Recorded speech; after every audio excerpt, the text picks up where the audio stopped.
greatest common factor. Pag sinabi natin greatest common factor, yung pinakamalaki sa mga factors ng given na yon. So, ginagamit natin ang greatest common factor kapag tayo ay nagre-reduce ng fraction para mapaliit natin yung value niya. So, example, maraming ways kasi ang pagkuha ng greatest common factor. Isa lang muna yung ituturo ko sa inyo. Okay, eto yon. Example, meron tayong 12 over 32. So, ayan. Para makuha mo ang greatest common factor nila, ito lang una mong gagawin. Isulat mo yung given na 12, isulat mo yung given na 32. Then, list down all their common factors.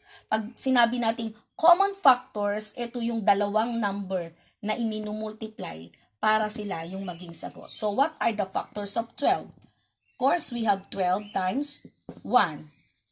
We have also 6 times 2 and 4 times 3.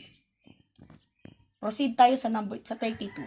So, 32 times 1 is then 16 times 2. Ano pa ba? 8 times 4. So, eto na ngayon yung mga factors nila. Then ngayon, ililista natin ang common factor. Ano ba yung number na parehas sila? 1. May 12 ba? Wala doon. 6, may 6 ba dito? Wala din. May 2? Yes, may 2. May 4? 4 din doon? Yes, may 4. May 3? May 3 ba doon? Wala. So ngayon, 1, 2, and 4 are the common factors of 12 and 32. So ngayon, sino yung pinakamataas? Of course, 4. So 4 now is our GCF. So kapag nag-reduce kayo ng fraction, itong 12 and 32 ay i-divide nyo sa 4. Naintindihan? Okay. Another example.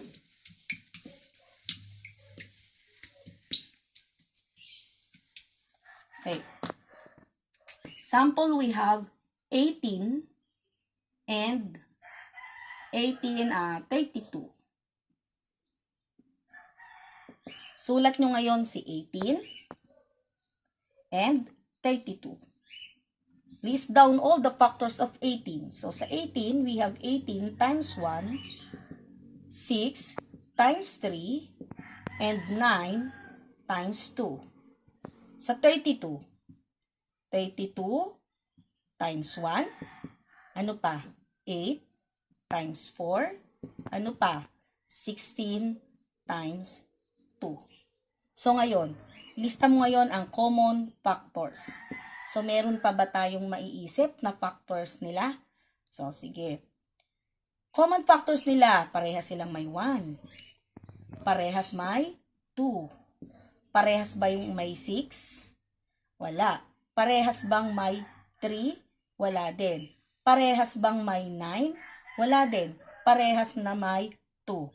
So, ngayon, ano ang common factors nila? Ano ang greatest common factor niya? So, 2. So, ibig sabihin, ang 18 at ang 32 ay i-divide natin sa 2 kapag ni-reduce natin. So, yun yung greatest common factor. Another one. Isa pa ulit. So, dito kasi ginagawa natin, nililista natin yung mga common factors nila. Maganda lang, kabisado yung multiplication table para hindi kayo malito. So, another example. 24 and let's say 36. So, same procedure. 24, then 36. So, list down all the factors of 24. 24 times 1, 8 times 3, 12 times 2, what else? 6 times 4. Diba? Another one, 36. 36 times 1, what else? 18 times 2, then 9 times 4. These are the factors of 36, and these are the factors of 24. Then second, kunin natin ang common factor. Parehas may 1, may 24, wala namang 24 doon. May 8, wala namang 8 dito. May 3, wala namang may 3. So, meron din. 12 times 3 pala. Meron pa, di ba? 6, 36. Lagay natin dito.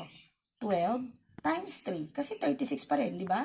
So, parehas na sila ngayon may 3. Parehas namang may 2. Sulat natin 2. Ano pa? 12. May 12 dito, may 12 doon. So, 12.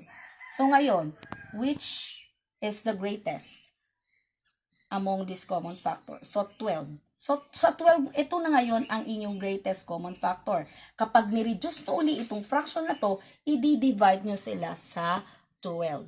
So, ganon.